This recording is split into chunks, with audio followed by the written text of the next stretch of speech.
Hello students, I am शरद और आज हम लोग पढ़ेंगे टॉपिक पावर। लास्ट वीडियो में हमने टॉपिक पढ़ा था heating effect of electric current, जिसमें हमने हीट की रिलेशन निकाली थी। जो कि रिलेशन मैं कुछ बता रहा हूँ, रिलेशन कौन कौन सी निकाली थी। H इक्वल्स टू निकाली थी आई स्क्वायर आर टी निकाली थी, H equals to V square upon R into T निकाली थी, और एक कॉमन रिलेशन निकाली थी H equals to V I T निकाली थी। इन रिलेशंस को हमने ऑब्टेन किया था लास्ट वीडियो में। अब हम इस वीडियो में समझेंगे कि यहाँ पे पावर क्या होता है। जैसे बल्ब लिखा होता है कि 50 वाट का बल्ब है, तो 50 वाट का बल्ब का मतलब क्या हुआ कि वो पर second 50 joule of energy consume कर रहा है। क्योंकि पावर की डेफिनेशन अगर देखें, डेफिनेशन क्या होती है, देखिए पावर का definition rate of doing work. Rate of doing work को क्या कहते हैं, पावर कहते हैं, सिंपल सी बात है। तो rate of doing work power का सिंबल P होता है और W/T, यही तो हुआ रेट ऑफ डूइंग वर्क। लेकिन यहाँ हमने क्या कहा था, जिस अप्लायंस रेजिस्टेंस के अलॉन्ग करंट जब फ्लो करता है तो वहाँ वर्क डन जो होता है वहाँ इलेक्ट्रिक एनर्जी कन्वर्ट होगी किसी अदर फॉर्म्स में। तो यहाँ पे भी हम मानेंगे अदर फॉर्म्स में, वहाँ क्या माना था, हीटिंग होती थी, तो यहाँ पे हीट मान लेते हैं, तो H/T भी तो हो जाएगा। तो इसके according now new relations of power, new relations, relation मतलब क्या, नई फॉर्मूले जो बनेंगे रिलेशंस ऑफ पावर क्या बनेंगे, तो सेम बन जाएंगे। इसके अकॉर्डिंग देखो P इक्वल्स टू भाई आई स्क्वायर आर टी अपॉन भाई क्या T आ जाएगा, टाइम से टाइम कैंसिल, तो आई स्क्वायर आर आएगा। फिर दूसरी रिलेशन क्या, P इक्वल्स टू अगर चाहें तो V square T upon R था, और इसको डिनोमिनेटर T से T डिवाइड करेंगे तो क्या आएगा, वी स्क्वायर अपॉन आर ही तो आएगा सिर्फ। अब देखिए लास्ट क्या, P equals to V I T upon T, तो T से T कैंसिल, तो वी आई। तो आपको दिख रहा होगा कि ये रिलेशन जो थी H equals I square R T, उसकी हेल्प से मैं P equals to I square R निकाला। H equals to V square upon R into T से, तो क्या आ गया, P equals to V square upon R आ गया। ऐसे H equals to V I T था, तो यहाँ क्या P equals to V I आ गया। तो ओवरऑल रिलेशंस हमें सारी मिल गई हैं, पावर्स की यही रिलेशन सारी बनती हैं, ये बात आपको ध्यान रखनी है। तो हम इसको एक साथ समराइज़ करके लिख लेते हैं एक साथ सब कुछ समझने के लिए। तो यहाँ पे जो जो बात हमने समझी अभी तक, अंडरस्टैंड किया और सेम यहाँ पे वही कॉन्सेप्ट चलता है। अभी दिखाते हैं आर का इन्वर्सली और डायरेक्टली प्रोपोर्शनल वाली बात, क्योंकि रिलेशंस क्या क्या हमने पढ़ी, देख लेते हैं पहले। H equals to V I T, तो P इक्वल्स टू क्या बन गया, वी आई बन गया यहाँ पे। H equals to I square R into T, तो P equals to I square R बन गया, क्योंकि डिस डिवाइड हो जाता है। H equals to V square upon R into T, तो H P इक्वल्स टू क्या आ जाएगा, वी स्क्वायर अपॉन आर। ठीक, अब हमने क्या कहा था, एट यहाँ से अगर कुछ पार्ट्स और देखें पॉइंट्स को, तो याद आ रहा है हमको, हमने कहा था एट कांस्टेंट करंट, करंट जब कांस्टेंट का फ्लो करता था, किस कॉम्बिनेशन में बताया था पिछली वीडियो में, सीरीज कॉम्बिनेशन में, करंट सेम हो तो वहाँ क्या मानते हैं कि H प्रोपोर्शनल टू R होता है। फिर मैं देखा था एट कांस्टेंट वोल्टेज, तो हमने क्या देखा था, ये कहाँ होता है, पैरेलल कॉम्बिनेशन में पॉसिबल है, बताया था लास्ट वीडियो में। वही चीज़ मैं रिपीट कर रहा हूँ समझाने के लिए। ठीक, अब मैं न्यूमेरिकल भी इस पर बेस्ड एक करवाऊँगा, जहाँ H inversely proportional to R आ जाएगा। क्योंकि किस रिलेशन के अकॉर्डिंग आया भाई, ये इस रिलेशन के अकॉर्डिंग आया और ये वाला इस रिलेशन के अकॉर्डिंग आया, आ गया। अब देखिए ऐसे ही पावर में सेम बन जाता तरीके से बनता है, पावर में भी सेम इसी तरीके से ऑब्टेन हो जाता है।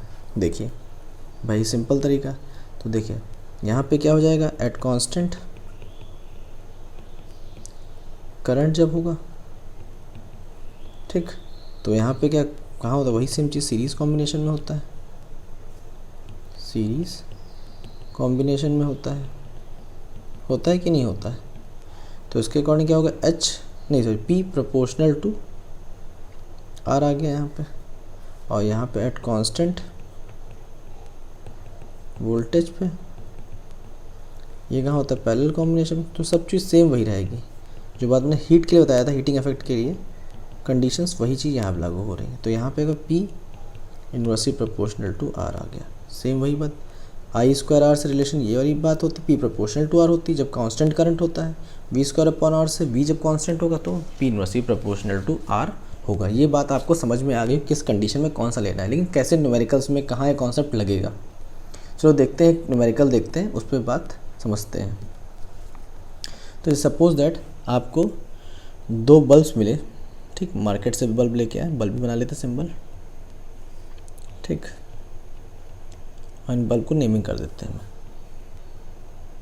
एक को नाम B1 दे देते हैं और एक को B2। तो ये B1 बल्ब हो गया और B2 बल्ब हो गया। अब कंपनी ने कहा कि ये जो B1 बल्ब था ये कहा कितने वाट का है, 100 वाट का है और 220 वोल्ट, और यहाँ दिया 50 वाट 220 वोल्ट।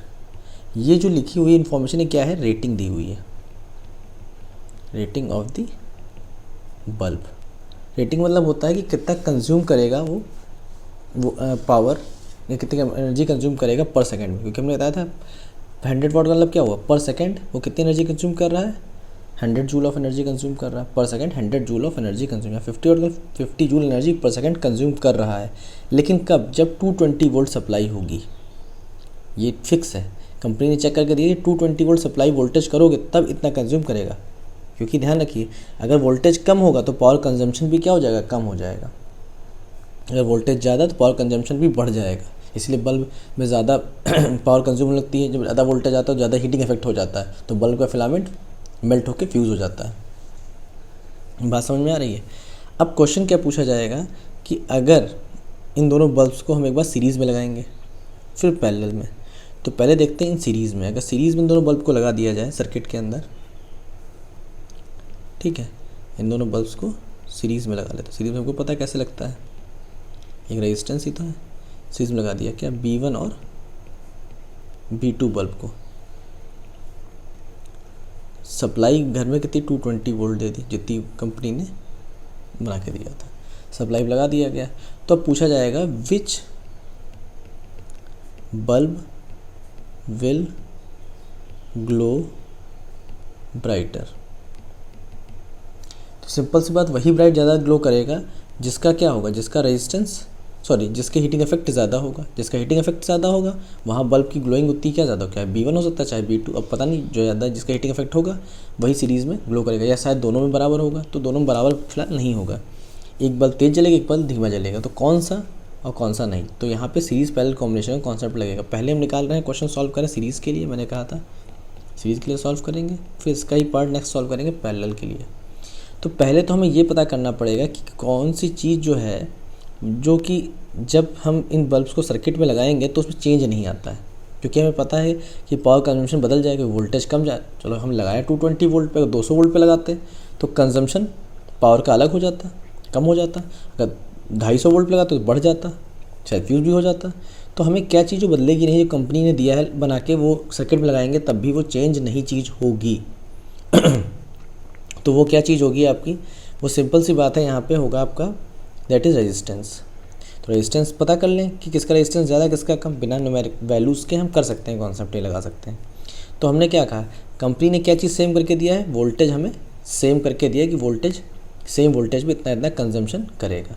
तो यहाँ पे हम V को क्या मान सकते हैं, सेम कांस्टेंट मान सकते हैं, दोनों सेम है।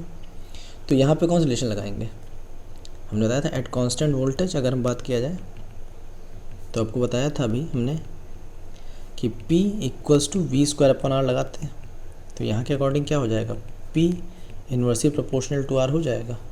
मतलब कि जिसकी पावर ज़्यादा, तो मतलब अपने मान लेते हैं यहाँ पे P1 फॉर P1 बल्ब है और P2 फॉर B2 बल्ब है। तो क्या P2 पर पावर कम है और P1 क्या है, ज़्यादा है, तो इन्वर्सली है। तो इसका मतलब यहाँ पे क्या हो जाएगा, R1 कम हो जाएगा और R2 क्या हो जाएगा, ज़्यादा। मतलब कि जिसकी पावर ज़्यादा है उसका रेजिस्टेंस क्या होगा, बल्ब का कम होगा, होना भी चाहिए कंपनी को कम, क्योंकि कम रखेगी तो उससे फ़ायदा क्या मिलेगा भाई, करंट ज़्यादा पास करेगा तो वहाँ पे हीटिंग इफेक्ट ज़्यादा होगा। अब हम रेजिस्टेंस जान चुके हैं किसका कम किसका ज़्यादा, अब पता करना हीटिंग इफेक्ट किसका ज़्यादा होगा। तो देखिए सीरीज़ में लगाया गया बल्ब्स को, और सीरीज़ में क्या सेम होता है, करंट सेम होता है। तो यहाँ पे ले लेंगे एट कांस्टेंट, एक सेकेंड, एट कांस्टेंट करंट, और करंट कब होता है, सीरीज़ बताया था। तो यहाँ पे क्या लगाएंगे, H इक्वल्स टू हीट निकालना, H equals to I square R T relation लेंगे, क्योंकि यहाँ पे I कांस्टेंट था, तो H प्रोपोर्शनल टू R आ जाएगा यहाँ पे इसके अकॉर्डिंग। तो यहाँ पे क्या हम जान चुके हैं पहले फर्स्ट पार्ट से, फ्रॉम फर्स्ट से, कि हम R1 कम है और R2 क्या है, ज़्यादा है। तो प्रोपोर्शनल तो H1 क्या होगा, ज़्यादा होगा, H2 क्या होगा, कम होगा। H1 फॉर B1 हो गया बल्ब, H1 किसके लिए है, B1 बल्ब के लिए है, और H2 किसके लिए है, B2 बल्ब के लिए। तो क्या यहाँ दिख रहा है कि सीरीज़ कॉम्बिनेशन में बल्ब पहला वाला तेज धीमे जलेगा और दूसरा बल्ब तेज जलेगा, क्योंकि H2 का हीटिंग इफेक्ट ज़्यादा है। तो यहाँ पे B2 बल्ब तेज ग्लो करेगा। क्या पैरेलल कॉम्बिनेशन में भी यही होगा, इस चीज़ को हम भी देख लेते हैं। तो जो देखो इतना काम तो हमें सीरीज़ पैरेलल दोनों के लिए करना पड़ेगा, क्योंकि हमें रेजिस्टेंस पता करना ही पड़ेगा किसका ज़्यादा किसका कम। अब पैरेलल कॉम्बिनेशन में देखते हैं, तो इसको हम रब कर लेते हैं इधर पार्ट को। तो पैरेलल कॉम्बिनेशन में हम सर्किट बना लेते हैं, दो बल्ब लगा लेते हैं। तो हमने बल्ब लगाया,